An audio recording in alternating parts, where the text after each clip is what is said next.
Some libraries aren't just repositories of knowledge. They're archives of regret.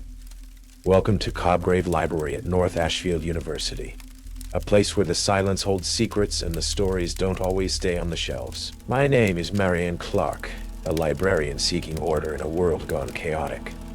Instead, I found myself living by 3 strange rules just to stay alive. What's the creepiest old book you've ever seen? Tell me in the comments below. And if you're brave enough to enter Cobgrave after dark, subscribe to Night Creepypasta Rules and ring that bell. Because in this library, the books don't just speak, they act. Your story begins now. The Cobgrave Library didn't just smell of old books. It smelled of old sorrows, a subtle, cloying perfume of dust, decay, and 1,000 forgotten tragedies pressed between its towering, mahogany shelves. It was a scent that settled deep in the lungs, a mournful incense that clung to the back of the throat. My first night shift as its reluctant custodian had just begun, and the silence within its gothic immensity was already a heavy, suffocating blanket. My name is Marion Clarke, 49 years of age. 25 of them spent navigating the hushed, ordered world of library science. I am by nature and by training a creature of logic, of systems, of verifiable fact. Ghosts, curses, and things that go bump in the night held no place in my meticulously catalogued worldview. This transfer to Cobgrave, this prestigious, if undeniably ancient, institution at North Ashfield University, Massachusetts, hadn't been a promotion. It was more a reassignment, a polite exile for a senior librarian deemed too rigid, too unaccommodating of the whimsical administrative changes that modern academia seemed to adore. Cobgrave, with its labyrinthine stacks and pre-digital eccentricities, was considered a fitting repository for my particular brand of anachronistic discipline. The library itself was a monument to a bygone era. Soaring vaulted ceilings vanished into perpetual twilight. Stained glass windows depicted somber, unreadable allegories, and the sheer weight of accumulated knowledge seemed to press down on the very air. Locals whispered it was unlucky, haunted even, tales spun from too many late nights and overactive student imaginations. I, of course, filed such notions under folkloric embellishments. It was while familiarizing myself with the main circulation desk, a vast dark-wooded behemoth that looked as if it had been carved from a single ancient oak, that I found it. Tucked inside a dusty, leather-bound logbook, its pages filled with the faded copperplate script of librarians long dead, was a single, folded sheet of brittle, yellowed paper. The handwriting was small, neat, almost unnervingly precise. 3 rules. It seemed even venerable institutions weren't immune to sophomoric pranks. 1. If you find books with pages torn out in perfect head shapes, burn them immediately. A flicker of annoyance. Vandalism then, though perfect head shapes sounded ludicrously specific. 2. If dead students appear asking for overdue book renewals, help them but don't ask how they died. I almost snorted. This was clearly the work of a bored undergrad with a penchant for gothic fiction. Dead students, preposterous. 3. Don't read true crime books after 11:15 p.m. That's when the murders happened. A specific time. Now that was oddly particular. Still, I dismissed it. My predecessors were either overly imaginative or had a peculiar sense of humor. As I began the tedious process of the nightly lockup sequence, a solitary book on the new acquisitions cart, a cart I was certain had been empty moments before, caught my eye. It was bound in a stark, crimson leather, utterly out of place amongst the muted tones of the library's usual fare. There was no author listed, no publisher's mark. The title, embossed in stark, simple gold lettering, read, Anatomy of a Regret. The air around it seemed discernibly colder. I picked it up. The crimson leather felt strangely pliable beneath my fingertips, almost like cool skin. I shivered, a sudden, unexpected frisson, and quickly placed it back on the cart. Probably a misplaced donation, I told myself, though a small, disquieting seed of unease had been planted in the usually barren soil of my pragmatism. The deep, echoing silence of Cobgrave suddenly felt less empty, more attentive. The initial nights at Cobgrave settled into a deceptive rhythm. I patrolled the echoing halls, the click of my sensible heels a small, defiant sound against the cathedral-like silence. My attempts to impose modern library science upon its archaic systems were met with a passive, almost sentient resistance. Card catalogs defied digitization. Ancient plumbing gurgled in the walls like a slumbering beast, and dust, thick as velvet, resettled moments after being disturbed. It was during a routine reshelving in the seldom-visited theology section, its air thick with the dry, brittle scent of crumbling vellum and forgotten dogma, that the first rule violently reasserted itself. Tucked between a ponderous exegesis on Revelations and a slim volume of Puritan sermons was a book entirely out of place, a tattered collection of 19th century romantic poetry, and from its center, a section of pages hadn't just been torn, but excised. The void left behind was a perfect hollow silhouette of a human head, profile view, disturbingly serene. The edges weren't ragged. They were smooth, almost melted, as if something had consumed the paper from within.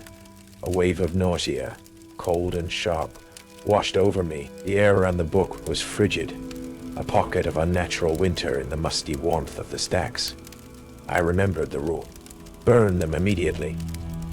Ludicrous, and yet my hand trembled as I reached for it. The paper felt brittle, colder than the surrounding air, and a faint, almost inaudible whisper seemed to emanate from the head-shaped void, too wispy to be words, more like a sigh of profound, exhausted sorrow. Against every tenet of my professional training, against every rational instinct, I carried the defiled book not to the mending station, but down to the cavernous, cobweb-draped basement. There, as indicated on an ancient floor plan, was a disused incinerator chute, a relic from a time when book burning was a more pragmatic solution to library overstock. The act of consigning the volume to the darkness of the chute, the faint whoosh as it slid into the unknown depths, felt less like disposal and more like a grim, unwilling offering. I told myself it was a preventative measure against insect infestation.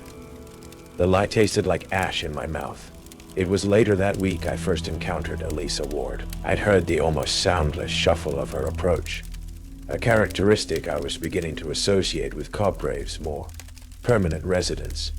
She was a slip of a girl, pale and unsmiling, her dark, lank hair obscuring half her face. She wore a faded, slightly out-of-style cardigan and clutched a stack of books to her chest. "These are due for renewal, Miss Clarke," she said, her voice a monotone, barely above a whisper. Her eyes, when they briefly met mine, were like old, faded photographs, holding a distant, inaccessible sorrow. I processed the renewals. Her student ID, when I glanced at it, was smudged, the photo oddly indistinct. The head-shaped books began to appear with unnerving regularity. One in philosophy, another in obscure Eastern European history, a third in a dusty treatise on pre-Newtonian physics. Each one exuded that Nefsahun, and Mumitel Baruda Same deathly chill, each void a silent accusation. The whispers grew more distinct, not words, but emotions. Regret, fear, a chilling, hollow despair. I burned them all, the procession to the incinerator chute becoming a grim, nightly ritual.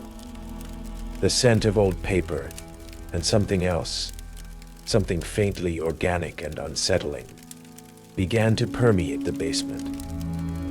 I felt watched, not by eyes, but by the collective weight of unspoken, unread tragedies.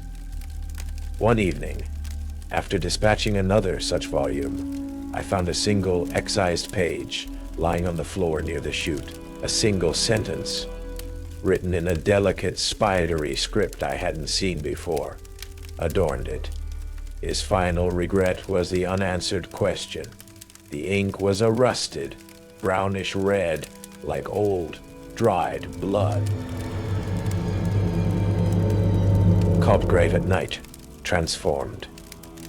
The shadows in the stacks deepened, seemed to writhe with unseen movement. The whispers from the book's spines grew bolder, sometimes coalescing into fragmented words, snatches of forgotten conversations, or a single drawn-out sigh that seemed to emanate from the very walls. The metallic tang of old blood, which I'd initially dismissed, became a recurring phantom, particularly strong in the true crime section, a grim counterpoint to the pervasive scent of decaying paper. The second rule announced its claim on a Tuesday, during the graveyard shift, that liminal hour when the world outside slept and Cobgrave truly came alive. A young man no older than 20 approached the circulation desk. He was shockingly pale. His clothes, a slightly too large band t-shirt and ripped jeans, looked damp as if he'd walked through a morning mist. His dark hair was plastered to his forehead. He clutched a copy of Camus' The Stranger. "Excuse me," he said, his voice soft, almost apologetic. I need to renew this. It's overdue." His student ID, when he fumbled it out, was laminated, but the edges were peeling, the photo faded. The name was Daniel Miller. Graduation year, 1997. My blood ran cold. Dead students. Don't ask how they died. My professional training screamed at me to inquire about the late fees, the absurdly overdue status, but the sheer, unnatural stillness about him, the way the fluorescent light seemed to pass through him rather than illuminate him, held me captive. I processed the renewal, my fingers fumbling on the keyboard, the silence stretching taut between us. "Thank you," he whispered, offering a wan, heartbreakingly sad smile. He turned and walked away, not towards the exit, but deeper into the labyrinthine stacks, soundlessly vanishing into the shadows. I stared after him, the spot where he'd stood feeling discernibly colder.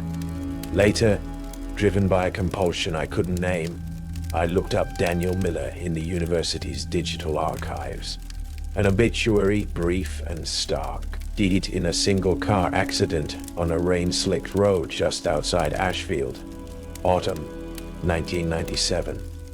The stranger had been found on the passenger seat beside him, miraculously unscathed. Owen Stone, the library's perpetually stressed-out technician, became my unwilling confidant, mostly because he was the only other person who seemed to acknowledge Cobgrave's eccentricities. "It's the servers, Miss Clarke," he'd mutter, gesturing wildly at his bank of monitors.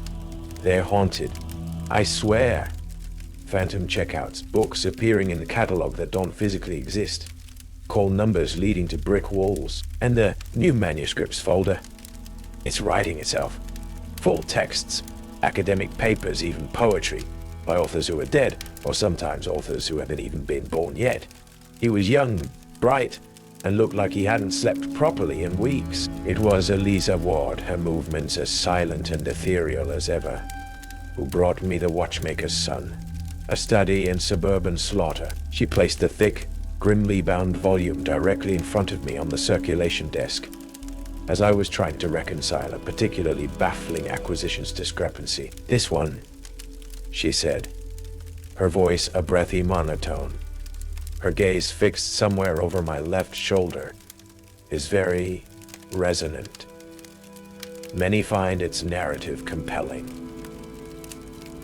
Her choice of words was, as always, unsettlingly precise. The book pulsed with a faint, almost imperceptible coldness. Later that night, alone in the echoing silence, I looked up Eliza Ward in the staff archives. Her employment rectly, 2 years prior, official reason. Resigned, no forwarding address. But a small, almost hidden annotation in the digital file, clearly added by a later, more nervous administrator, read, "Presumed missing. Last seen in special collections, Section Gamma. Was seen in special collections. Section Gamma. Do not pursue it. Despite the mounting dread, an insidious curiosity began to take root. Cobgrave wasn't just a library. It was a puzzle, a dark, intricate mechanism. And I, with my librarian's penchant for order and answers, felt an unwilling compulsion to understand its workings. The watchmaker's son, Elise's unsettling recommendation, sat on my desk, its grim cover art a silent dare. It chronicled a brutal, unsolved triple homicide that had rocked a sleepy Ashfield suburb in the early 1980s. A family slaughtered in their beds. The only clue, a shattered antique watch. Stopped at precisely 11:15 p.m. The prose was stark, forensic, yet chillingly atmospheric. One particularly quiet Thursday night, the silence of Cobgrave pressing in like a physical weight, I succumbed. I told myself it was research, an attempt to understand the library's preoccupation with the macabre. The narrative drew me in, the methodical reconstruction of the crime, the chilling psychological profile of the unknown killer. I glanced at the old regulator clock on the wall. 11:10 p.m. Just a few more pages, I told myself.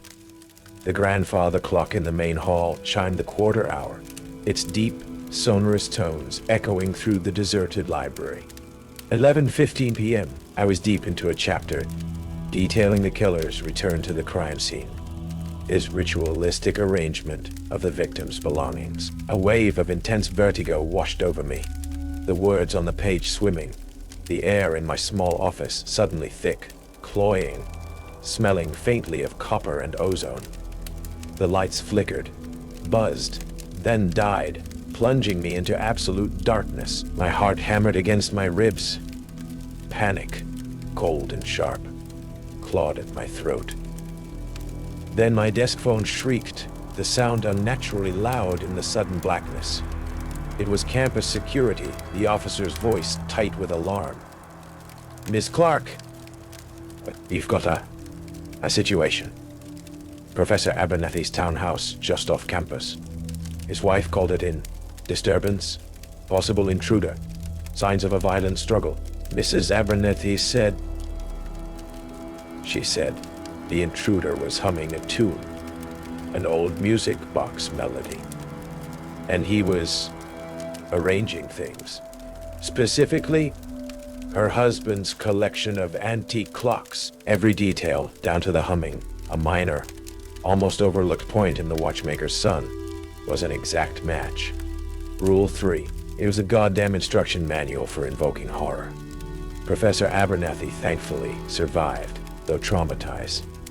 The intruder vanished without a trace. When the lights in Cobgrave flickered back on an hour later, I found Owen Stone staring at his monitors, his face pale. "Miss Clarke," he whispered, "look at this." The server logs for Cobgrave's digital archive showed a massive, anomalous energy spike at exactly 11:15 p.m., isolated entirely within the data streams linked to the true crime section. It was as if the library itself had broadcast the event. "Agnes Crowley," Owen said, his voice barely audible. "The head librarian before your predecessor. She retired suddenly, years ago. There were rumors about an incident, something that happened late one night in the restricted annals, something involving a group of students and a book." As if on cue, Elisa Ward glided into my office. She offered no greeting. She simply placed a small, slim, unlabeled volume bound in faded, water-stained buckram onto my desk. It wasn't a library book.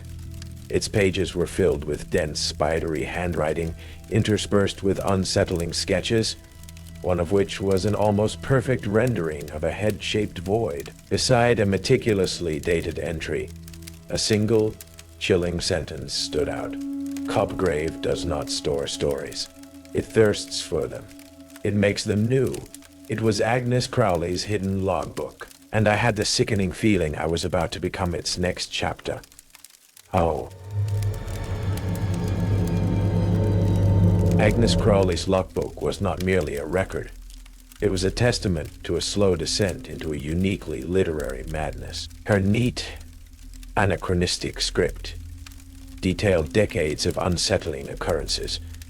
The first appearances of the head-shaped voids, the spectral students with their overdue accounts, the subtle, terrifying ways Cobgrave bent reality to mirror the narratives within its charged volumes. She wrote of the Bibliophage, her name for the parasitic consciousness she believed vested within the library's core, an entity that didn't just archive tragedy, but fed on its reenactment, growing stronger with each sorrowful echo. There were chilling entries about the 1977 disappearance, an event barely whispered about in official university lore. 12 students, a late-night philosophy study group, huddled in a restricted alcove of the ancient languages section, all found vanished the next morning. The only thing left behind was a single obscure Hellenistic text on the nature of inescapable fate, open to a chapter describing a dozen souls consumed by an ephemeral, text-based void. Agnes had noted with a trembling hand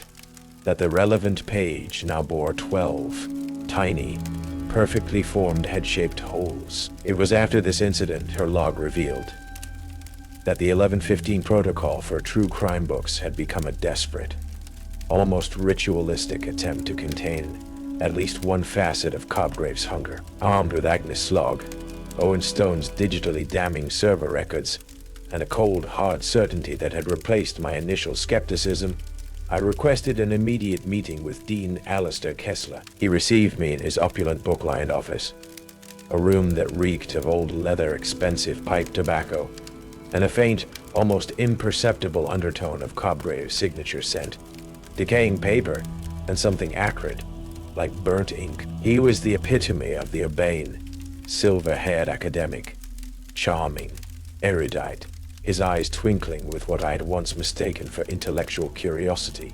Now I saw a different light in them, a possessive, almost predatory gleam. "Marion, my dear," he began, his voice a soothing balm that no longer soothed. "Owen mentioned you had some rather imaginative theories about Cobgrave's operational quirks. An old building, you know. Drafts, faulty wiring, the overactive imaginations of sleep-deprived students." I laid Agnes Crowley's logbook on his polished mahogany desk. "This isn't about faulty wiring, Dean. This is about a library that actively participates in, and perhaps even orchestrates, human tragedy." His smile didn't falter, but a curtain seemed to drop behind his eyes, a sudden, chilling watchfulness. I presented my evidence, Owen's server log showing the direct correlation between the 11:15 p.m. energy spikes and the reenactment of the watchmaker's son.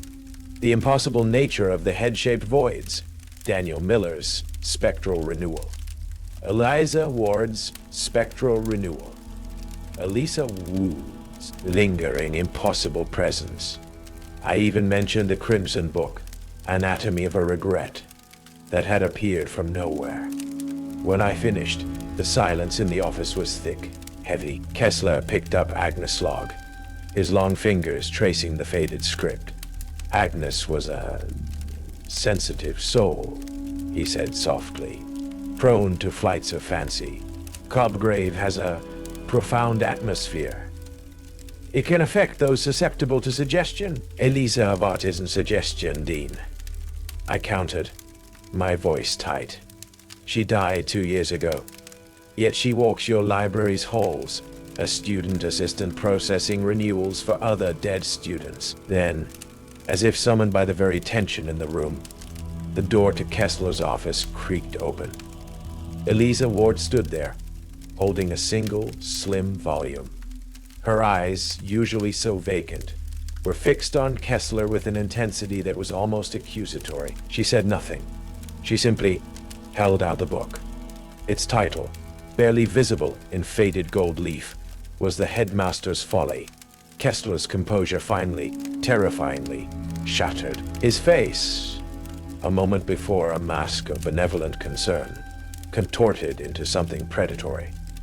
"Curiosity, Marion," he hissed, rising from his chair, his urbane charm evaporating like mist. It's always curiosity that feeds the best narratives. Agnes understood. She merely lacked the vision? Vision, I echoed, a cold dread seeping into my bones. Cobgrave is not a passive vessel, Marion. His voice rose, filled with a zealot's fervor. It is a crucible. It is a crucible. A living archive where the raw, undiluted essence of human experience, sorrow, terror, regret, the exquisite poetry of a perfectly timed demise, can be not just preserved, but perfected. For over 40 years, I have curated this collection, nurtured the resonance. The university thrives on its unique intellectual climate, does it not? The profound, often unsettling insights its scholars produce are incubated here in Cobgrave's fertile, tragic soil.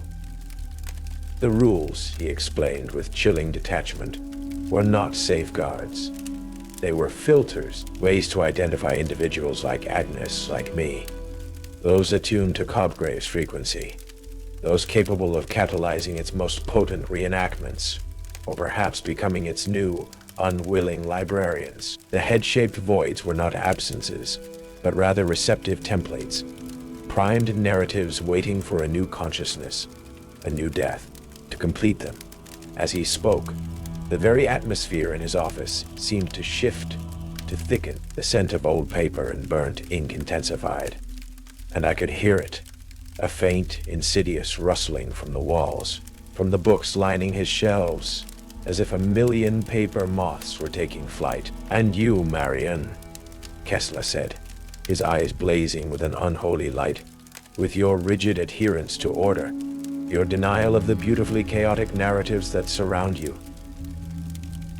You are a particularly fascinating specimen, a final perfect entry for a special edition. He lunged, not with physical violence, but by snatching the headmaster's folly from Elisa's unresisting hand, its cover now seeming to glow with a faint internal luminescence. He threw it onto his desk, open to a specific page. Read it, Marion. Understand the exquisite inevitability of the narrative. The moment the book lay open, the library itself seemed to erupt. From the hallway outside Kessler's office, a cacophony arose. Books hurtled from unseen shelves, a maelstrom of paper and dust. Whispers no longer subtle, but a chorus of screaming, pleading, lamenting voices swirled around us. Shadows between the bookshelves in the outer office writhed, coalescing into tall, gaunt figures made of shifting, ink-stained paper, their hollow eyes fixed on me. Elisa Wart didn't move, but her form flickered, her edges blurring, a single spectral tear tracing a path down her pale cheek. He wants to add you to the catalog, she whispered, her voice for the first time filled with something other than vacant sorrow, a desperate warning.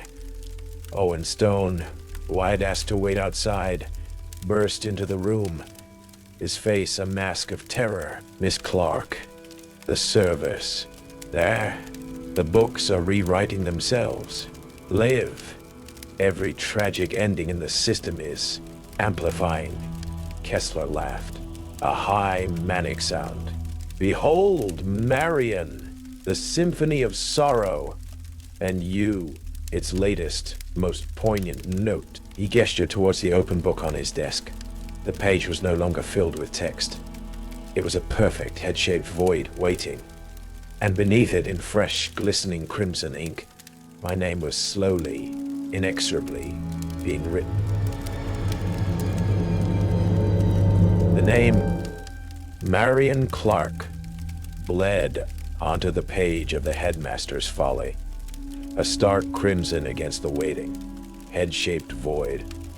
It was more than writing. It was an act of parasitic inscription, acclaiming. Outside Kessler's office, the spectral librarianship of Cobgrave had descended into pandemonium. Books rained down like oversized, malevolent snowflakes, their pages fluttering with whispers of past torments. The shadowy, paper-thin figures glided through the aisles, their forms becoming more distinct, their hollow eyes imbued with a hungry, sorrowful intelligence. I could feel them, a psychic press, a collective yearning for my story, my fear, my ending. You see, Marion, Kessler's voice was ecstatic, his face flushed with a gruesome triumph. The exquisite inevitability. You cannot fight the narrative once it has begun. But Agnes Crowley's logbook, clutched in my trembling hand, offered a sliver of desperate hope. She hadn't just recorded the horrors. She'd theorized, experimented in her own terrified way. The Bibliophage thrives on coherence, on the completed echo, one entry read. Disrupt the source, unravel the thread, and the echo falters. Fire purifies, fire erases. The incinerators shoot, the head-shaped books. It wasn't just disposal. It was a desperate act of severing. Owen, I yelled over the cacophony, my voice surprisingly steady. The main server room. Can you isolate the primary data core for the special collections? The one Kessler has been curating. Owen, though chalk white with terror, nodded, his technical instincts kicking in. The one I said was writing itself. Yes, but it's going critical. Do it, I commanded. And Eliza, the spectral girl, looked at me, her translucent form flickering. Those books, the ones with the torn pages, where are the most potent ones stored? The oldest? Her voice, a ghostly whisper, barely audible above the din, directed me. The oldest sorrows are in the sub-basement archives. Section Omega, where we studied. We, the 12 lost students of 1977. Kessler lunged for me, his eyes blazing. You cannot silence the stories, Marion. They demand to be heard, to be felt. I sidestepped him, adrenaline lending me a desperate agility. The immediate threat was the book on his desk, my name still slowly, wetly, completing itself. I grabbed a heavy brass letter opener from Kessler's ornate desk set. With a guttural cry, I didn't try to close the book. I plunged the letter opener through the head-shaped void, through my inscribed name, pinning it to the mahogany beneath. A soundless scream, a psychic shriek of agony, reverberated through the office, through the entire library. Kessler clutched his head, staggering back, a trickle of blood appearing at his temple, as if from a stigmata. The ink of my name on the page sizzled, smoked, and then began to recede, as if being unwritten. The connection for now was broken.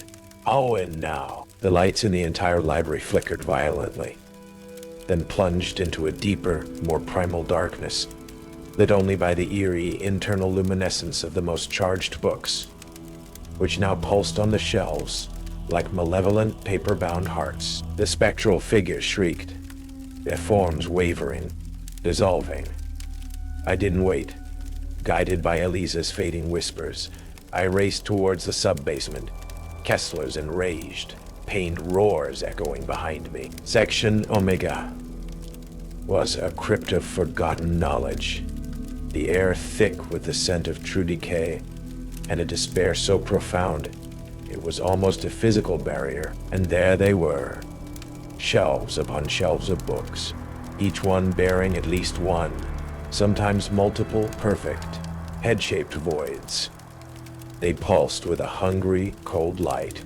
This was the heart of the Bibliophage, its nesting ground. From my pocket, I pulled the old, heavy-duty Zippo lighter I'd found in Agnes Crowley's desk. A librarian who smoked was an anachronism I now understood.